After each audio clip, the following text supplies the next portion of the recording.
Get that old dog off my leg before it humps me.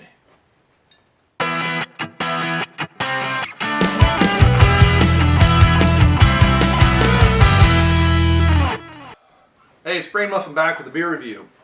And today we have a beer from a group that I used to go to their store. They used to have a restaurant up in southern Dayton. I used to go to every once in a while, meet some friends up there, some coworkers that when I worked at LexisNexis up there.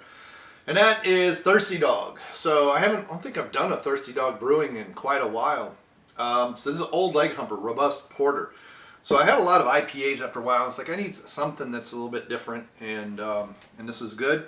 There's some other ones, I've had some requests for some Stone. I haven't done Stone in quite a while. We'll get to that hopefully over the next few weeks. I've got a lot of traveling and crap to do, so we'll see.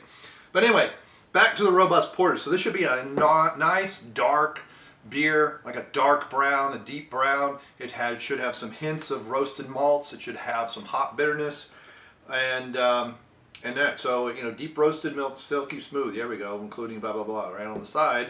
And this was apparently a gold medalist in 2002 and a bronze medalist in 2000. So pretty good from what I remember. I think I've had this on draft in their restaurant. The restaurant closed years ago and they tore it down, and there's like a gym or something there now. It was in a weird location. It was kind of in the armpit of a clover leaf. So it was not easy to get to, and we used to go there because they had a foosball table.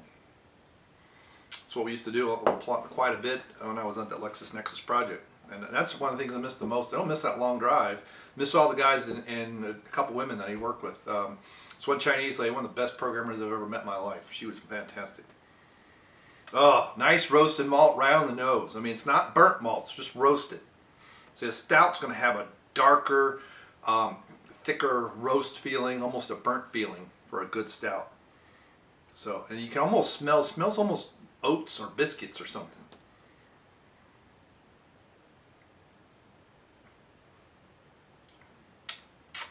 Now see, now that to me is a robust porter. I've done some other ones on here. I think it was Braxton's Robust Porter, and it was a bit weak, but that's good. So you got roasted malt, hints of coffee, maybe a hint of dark chocolate, and when you got the hot bitterness and that hint, you kind of get this bitter idea of some bitter chocolate, but it's not overwhelming. It's just hints of it.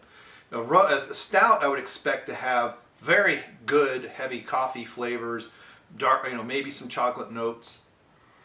And that's all from the malts. There's no actual chocolate or coffee in these things. It's just how they roast the malts and the flavor profiles you get. But that is fantastic. It's got a nice smooth creamy head, bitterness mid-mouth all the way to the back, roasted malt flavor from the tip of the tongue all the way back. The finish is somewhat smooth with hints of roasted malt in the breath. Not hints, but with roasted malt. And it's a good deep roasted malt, not a black patent, not a bitter malt. I wonder if they have some unmalted barley in there. It doesn't say. Maybe. But only 24 IBUs, so you've got some hop bitterness there, but not a whole lot. Stouts are supposed to have no discernible hop bitterness, a true stout. That is pretty good. I mean, fantastic, maybe a little bit strong there. That's like a 4 1/4. It's definitely better than the other one I had before. In whatever order I upload these, because sometimes I upload them in order, and sometimes I just skip around. It just depends what I feel like. But that's good. That is quite good. I mean, this being like 5%, I think. I don't know if it has the alcohol. Yeah, 5.5%. So this is going to be nice with a meal. This would actually go, I don't normally say this about porters, but this would actually, it's smooth enough to have with a good hearty burger, maybe even like an open-faced Swiss, just like a burger with Swiss cheese on it, but then mushrooms and onions in almost like a gravy over that, garlic potatoes, or maybe some mashed sweet potatoes, or maybe some cut fries, sweet potatoes or regular potatoes, mixed vegetables of some sort, carrots, carrots, cauliflower, along those lines.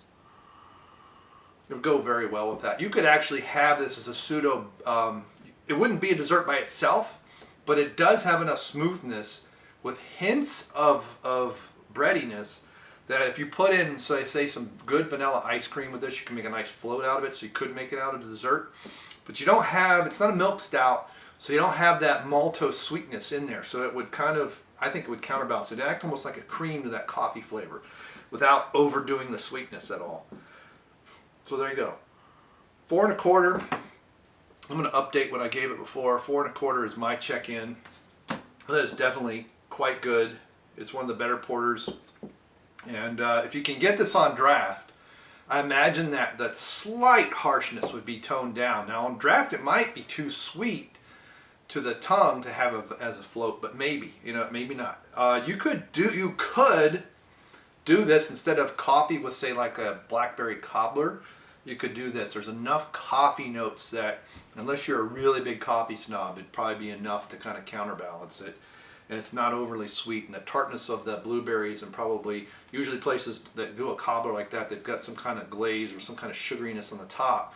Those will counterbalance pretty nicely. So you'll have the tanginess of the blueberry, the blackberry or raspberry, especially blackberry. It's a bit more tart. You have the sweetness that's usually on the crust and maybe in the gel or whatever. I don't know what it's called, but that stuff that's in it with the blueberries. And then the slight bitterness of this would kind of counterbalance. It's not very bitter, and so you don't need a whole lot of sweetness to counterbalance that. So there you go. 4 1/4, and there's a pairing. So what do you think? Have you had Thirsty Dog's Old Leghumper? In today's society, I'm surprised that some of these breweries are still able to get away with some of these.